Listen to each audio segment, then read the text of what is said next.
Esas cosas que no pasan en los noticieros, pero nos pasan a todes. Abro debate. Con Balu Tealdo.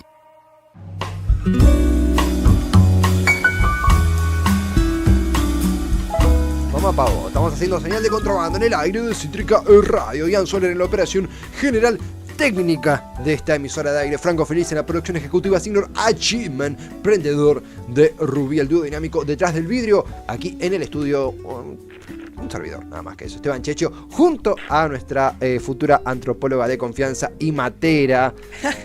Sí. Buena definición. Ha salvado el mate. Gracias. ¿Era muy malo el mío? No, para nada. Pero llega un momento en el que, lógicamente, por una cuestión natural de los procesos biológicos de la yerba, se lava. Exactamente. La verdad que sí. Eso es lo que estudio en la facultad. Me parece fantástico. Todos en la facultad salimos, en el secundario salimos sabiendo jugar al truco, en la facultad sabiendo cómo tomar mate. Sí. ¿Jugás al truco en las horas libres del...? Es que no tenía muchas horas libres. Porque por eso son mejores. O sea, si tenía horas libres, creo que me iba a no sé qué hacía, dormía la siesta. Porque iba a la mañana yo y la verdad que lo detestaba mucho. Descubría nuevos ADNs en mis horas libres.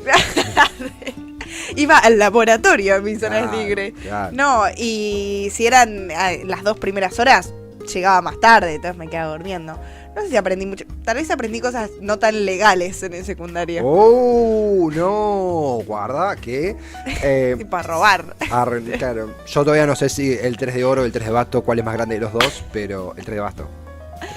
En el truco igual no importa el palo en esos... Pero el 3... en parda, ¿no? Y sí, en parda. Y sí, Wow. Y después vas a truco, ¿entendés? Claro. Wow. O sea, estar con Balu... Es como si ella viniera de Chernobyl, pero un Chernobyl de la educación. Y te contagia educación. Es terrible la metáfora. Balu Tealdo, ¿cómo? ¿Sabes qué te iba a decir ahora antes de entrar a la columna? Pero si no me voy a olvidar después. Me gustó la cortina previa. Sí, pues bueno. Y me hizo acordar al tema de Succession, que es un temón. Sí. Nada, eso les digo porque me gustó. Me agrada. Nos agrada. Ya podemos ponernos serios.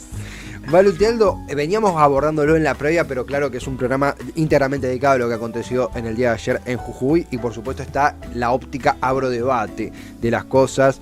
¿Cómo lo has abordado? ¿Dónde te ha impactado más? Algo me contabas, ¿qué onda? ¿Cómo te tiene? He traído, así como decís vos, una columna un poco más para dialogar también, porque creo que lo que está sucediendo en Jujuy y que viene sucediendo hace varios días también es bastante complejo, toca muchas aristas como siempre y me parece que está bueno poder justamente debatirlo y que en principio, bueno, las protestas en realidad iniciaron a principio de mes, ¿no? Más o menos 5 o 6 de julio, porque tenían que ver, lo comenzaron los docentes en relación a que realmente su sueldo es muy bajo, y las protestas comenzaron por ese lado en un principio, pero básicamente también a eso se le sumó lo que veníamos contando un poco antes, que era la intención de reformar algunos artículos de la Constitución, básicamente a espaldas de la gente, porque yo creo que uno ya se pone a pensar cuando dice, bueno, si hace espaldas, si el pueblo jujeño no fue consultado,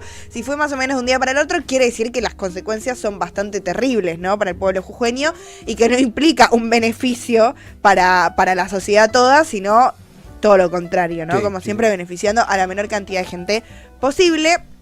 Y a grandes rasgos, y lo que pude informarme hasta ahora, es que esa reforma constitucional, que igual por las protestas morales retrocedió un poquito, pero bueno, las consecuencias fueron muy violentas, claro. Es que trata básicamente de, por un lado, la prohibición, ¿no?, de la protesta social, o sea, directamente no poder cortar calles ni protestar, que es un derecho, y no solo eso, sino que también la facilitación, el facilitamiento. El facilitamiento.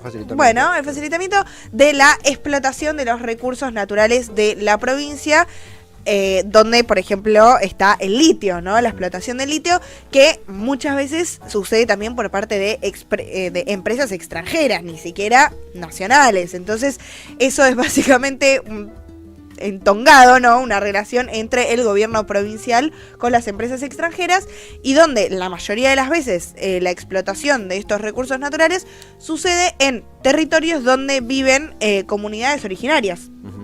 Y que para poder realizar esa explotación de esos recursos a nivel de que genere básicamente una plusvalía, ¿no? Para estas empresas, se precisa el corrimiento de estas comunidades que viven allí, ¿no? Digo, no se puede realizar ese nivel de explotación con las comunidades viviendo allí. Entonces, ¿cuál es la estrategia, ¿no? de esta reforma, por así decirlo? Es básicamente poder correr a estas comunidades de una manera mucho más fácil, sorteando, ¿no? sus derechos humanos básicos y en el caso de que quieran protestar, básicamente criminalizarlos. Porque si esta reforma lo que permitía, ¿no? era la prohibición de la protesta social, digo, como que todo cerraba, ¿no? Digo, corremos a esta gente que nos molesta para básicamente poder explotar más fácilmente los recursos naturales en beneficio de pocos, insistimos, porque no es un plan, nacional de utilización para un mejoramiento de las comunidades, sino que es un beneficio para pocos. Y los recursos de las provincias son administrados por la provincia también. A partir de las reformas en los 90, cada administración del recurso y lo que suceda con ellos es provincializado. Y estamos hablando del litio, que es un elemento, un recurso ampliamente buscado por diferentes potencias del mundo. Sí. Que pueden marcar la diferencia en nuestro país. Exactamente. Que, digo, si lo hiciéramos con un plan...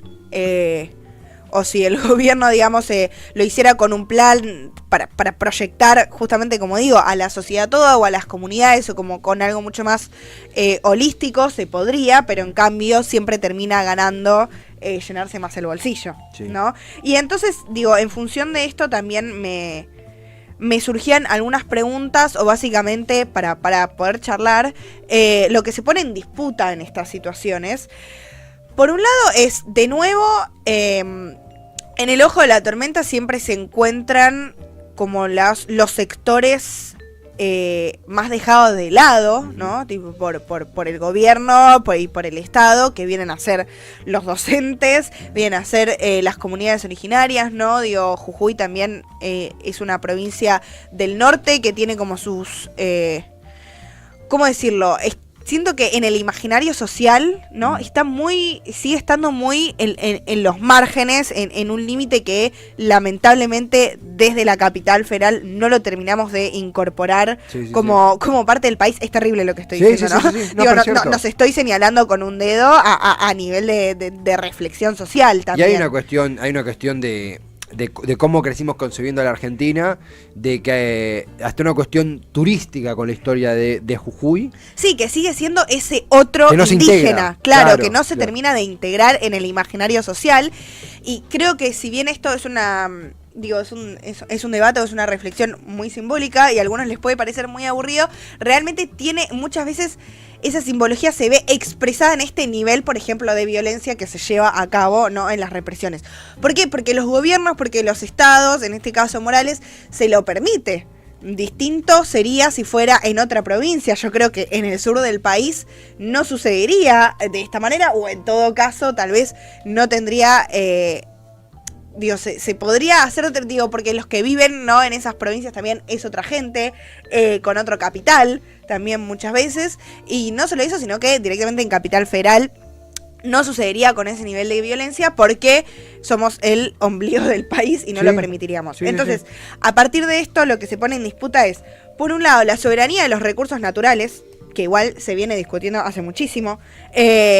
Creo que el programa de TV ha hecho un muy buen trabajo en relación también al tema de la hidrovía, por ejemplo. El programa de todos y todas. Pero digo, has abarcado muy bien ese tema que tiene que ver con esta cuestión de los recursos naturales, que yo creo que en algunas columnas lo he traído también, que tiene que ver con un tema de soberanía nacional. La producción de nuestros alimentos, has hablado ¡La hidrovía! Ese día estuve 6 horas en el techo. Ese día dice... ¿Quién se acuerda de ese día? Solo Tevi. Ian con la escoba me bajó. Ian dijo, bajate, Esteban, ya está, ya lo dijo. Listo, basta. No, bueno, pero que tiene que ver con una cuestión de formar los límites no solo territoriales, sino justamente también simbólicos de lo que es la patria, Total. ¿no? Y de lo que cómo se forma un país, digo, tener recursos naturales y no tener, como dijo Cristina hace poco, vocación de colonia, básicamente, digo, que nos vengan a... lo he hablado hace poco, como vos bien decías, en lo que es toda la producción de alimentos, ¿no? ¿Quiénes intervienen? ¿De qué manera? ¿Para quién se produce y cómo se produce? Los puestos de trabajo. Exactamente, y esto tiene mucho que ver porque la extracción del litio se podría tranquilamente pensar a un nivel comunitario y sin embargo no se hace, ¿no? Se prioriza, como veníamos diciendo, el bolsillo de pocos, lo que puede generar plusvalía para 4 personas locas, ¿no? Incluido, por supuesto, Morales y la gente que lo apoya y quien ha permitido que se llegue a este nivel de violencia, no solo física, sino justamente, como veníamos diciendo, económica. Institucional, Sí, sí, sí. social, política. Bueno, por otro lado, también lo que se pone en disputa, lo que se pone en disputa y lo que se transgredió, básicamente, los derechos humanos de las comunidades originarias. Vuelven a estar en el ojo de la tormenta que año 2023 y no puedo creer, digo, que esto siga sucediendo con este nivel. No sé si no puedo creer por inocencia que manejo o esperanza hacia un futuro, no lo sé todavía, en el sentido de que nuestra Constitución, ¿no? En un artículo de la Constitución reconoce la preexistencia de los pueblos originarios. Exacto. Antes de la formación de Argentina como tal. Y así todo, justamente siguen siendo los más criminalizados, marginalizados, son las primeras víctimas de justamente toda esta pobreza, digo, no solo en un sentido económico, sino también justamente simbólico y social de no reconocimiento como sujetos con derechos humanos. Y además hay A ese nivel tan bajo hemos caído. Vos mencionaste algo que me parece que es un poco la papa del asunto cuando hablabas de cuando esta clase de protestas ocurren con semejante nivel de represión en Capital Federal. La última que recuerdo con este nivel fue en 2017 la reforma. Ya después nos tenemos que ir en un grado mucho mayor, el 2001. Digo, marcan un clima de época. Sí, total. Cuando ocurre en otra parte es algo que ocurrió en otra provincia. Y no es un dato menor que estamos en año de elecciones. No, por supuesto. Y no es un dato menor que Gerardo Morales no fue condenado, repudiado por gente de su espacio, al contrario, fue victoriado por gente incluso que se autodenomina progresista dentro de Juntos por el Cambio, como es el caso de Stolbizer. En ese caso también me parece que el debate que veníamos tejiendo en esta área va a tener que ser actualizado a los tiempos que corren, en donde hay una parte de la sociedad que no solamente corre la vista cuando cagan a palos a un coterráneo en Jujuy, sino también que desde ese prejuicio que vos describías y esa estigmatización arman las falacias de esto lo manejó Evo Morales. Sí, Mickey Vainillesco, realmente. Sí, total. No, y en relación a eso, algo muy interesante que también venía escuchando para traer el tema de hoy, en otras columnas de otra gente, en otros medios. Claro. Donde también se formaba este cuestionamiento, esta pregunta de ¿estamos acaso corriendo la vara del nivel de violencia que nos permitimos como sociedad argentina? Porque recordemos, como vos bien decías, también el 2001, que ha dejado muertos, ¿no? Esa represión. Es terrible que se considere que la gente puede, digo, que las fuerzas o el brazo armado del Estado puede llegar a violentar físicamente hasta asesinar ciudadanos civiles del pueblo argentino. Como naturalizar eso también es que la vara se ha corrido muchísimo, y si bien por lo que se sabe por ahora todavía no hay muertos en la represión, sí hay graves heridos. Sí. Graves, hospitalizados. O sea, de eso a un muerto hay lamentablemente un paso muy corto. Y me parece que como sociedad también nos tenemos que permitir esa reflexión.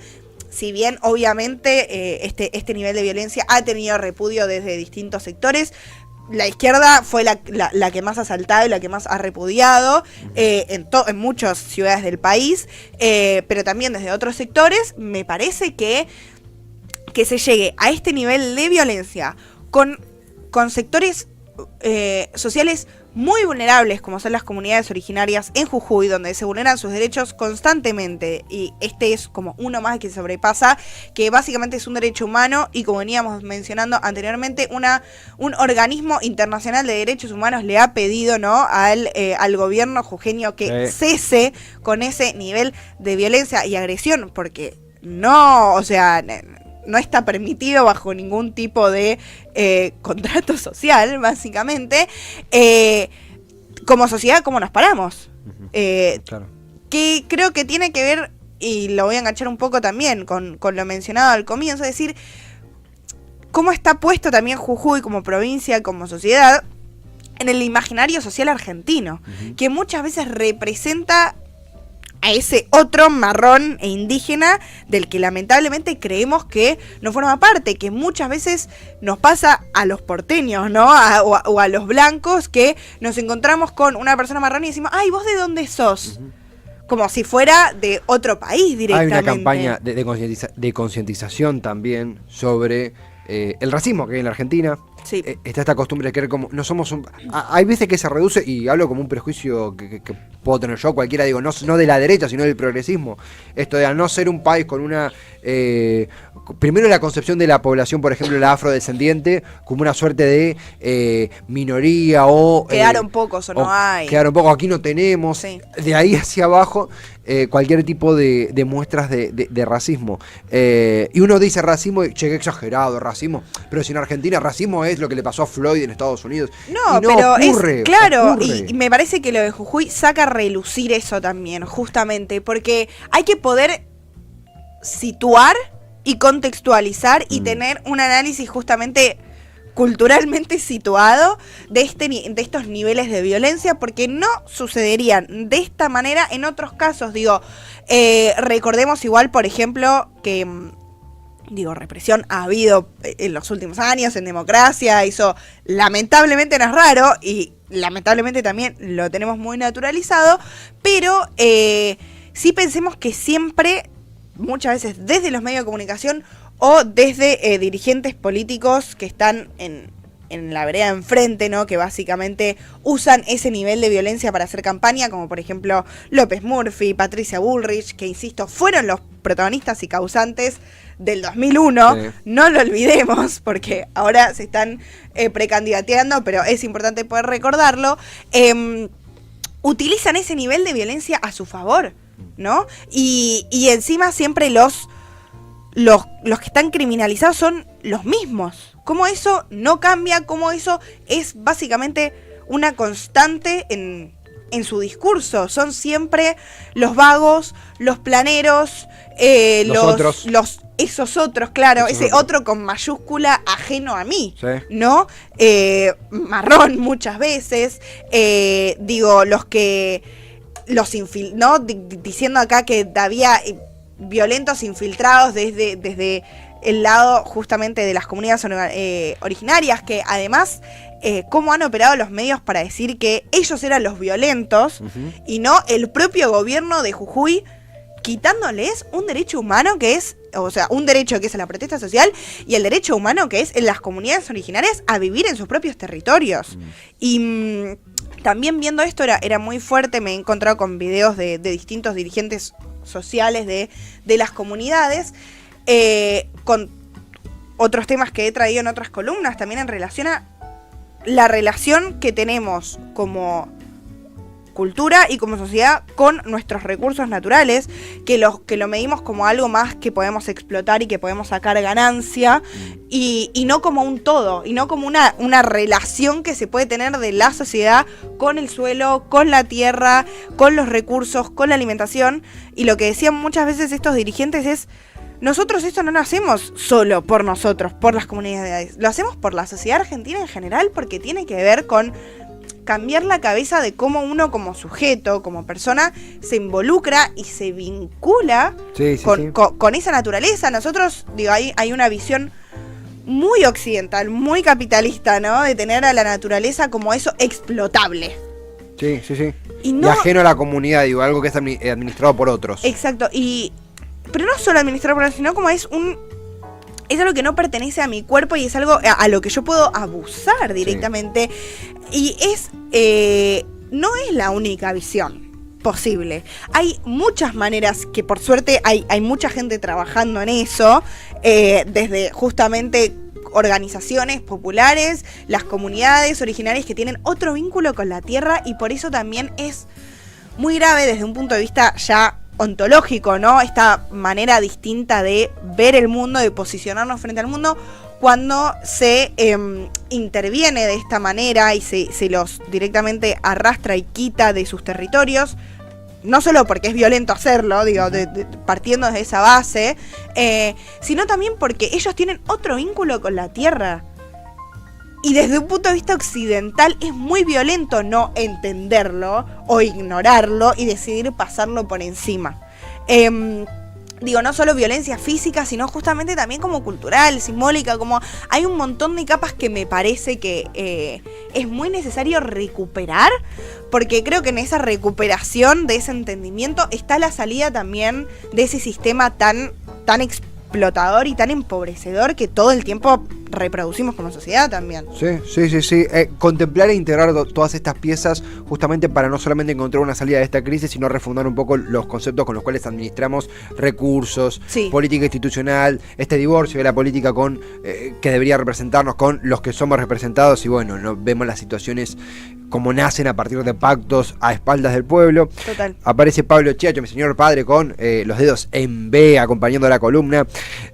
Dice el bañado: a mí lo que me sucede con todo esto es que todo el mundo se hace eco de todo esto, pero al fin y al cabo no pasa nada nunca. Una historia, una columna o un posteo, pero al fin y al cabo nunca cambia. Sí, muy mala redacción, pero al fin y al cabo es siempre que queda todo igual de mal o peor. Creo que también justamente en otro ángulo, ayer armaba el newsletter para hoy de Pollo al Whisky y estaba esto de, bueno, ¿en qué momento podemos dejar de ser comentaristas para pasar a la acción? Y apostar a una praxis real. Y cualquiera puede decir, bancá, porque estoy laburando todo el día, no tengo tiempo de involucrarme con, por ejemplo, una causa completamente noble y que requiere involucramiento, como puede ser la concientización sobre el uso de nuestros recursos. Ahora, todo suma.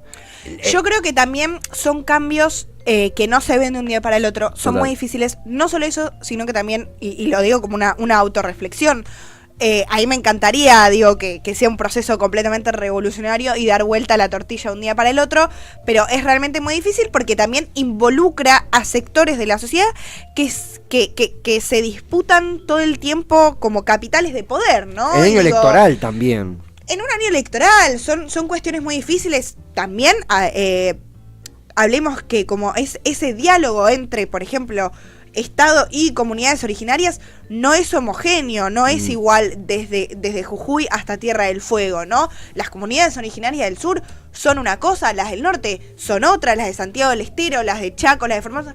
Es todo muy difícil realmente. Eso como un vértice. Después, por el otro, las internas mismas dentro, ¿no? No solo de los partidos políticos, sino de las organizaciones populares que todos los días ponen cuerpo y se ponen al hombro ayudar a la gente donde el Estado no llega. Son muchas aristas muy complejas. Yo estoy muy de acuerdo con eso que dice el oyente, pero también hay que entender que son procesos complejos, que todo suma, que por otro lado igual, si nos vemos el vaso medio lleno, lo que está sucediendo en Jujuy, más allá de la opereta, yo creo que está teniendo mucha repercusión a nivel nacional, y que entonces la reflexión también tiene que pasar por los niveles de violencia que no podemos permitir que sucedan, ¿no? Entonces, si bien no es un cambio radical, sí desde los discursivos, sí desde este lugar pueden llegar a haber pequeños cambios y me parece que esto es mejor que nada. Además creo que hay una herramienta como es la información, mismo esta columna, de debatir, sumar, movilizar. Aparece también la querida Melody. Ay, una oyente que es muy querida. Muy querida, depende de dónde. Un beso. En Buenos Aires, depende de dónde, dice Melody. En Buenos Aires no hay mucha noción, en el resto de las provincias sí la pelean y muchas veces ganan, dice Melody, que Total, sé que está muy comprometida con la causa ambiental. Le mandamos un beso enorme. Muy de acuerdo. Balu, nos has acompañado como parte nodal de este programa sumamente dedicado a lo que ha acontecido en la provincia de Jujuy. El agradecimiento de todos por esta columna de Abro Debate de miércoles, imprescindible para arrancar esta semana, al menos el día hábil de la semana. Sí, total, una semana corta, pero muy bien acompañada por ustedes. Nosotros por ti aquí en el aire de Cítrica Radio. Me hice una pausa porque me estaba sirviendo un mate mientras Sí, hablaba, una lo cual cebadita. no es nada bueno. Valu, gracias totales. A ustedes los amo.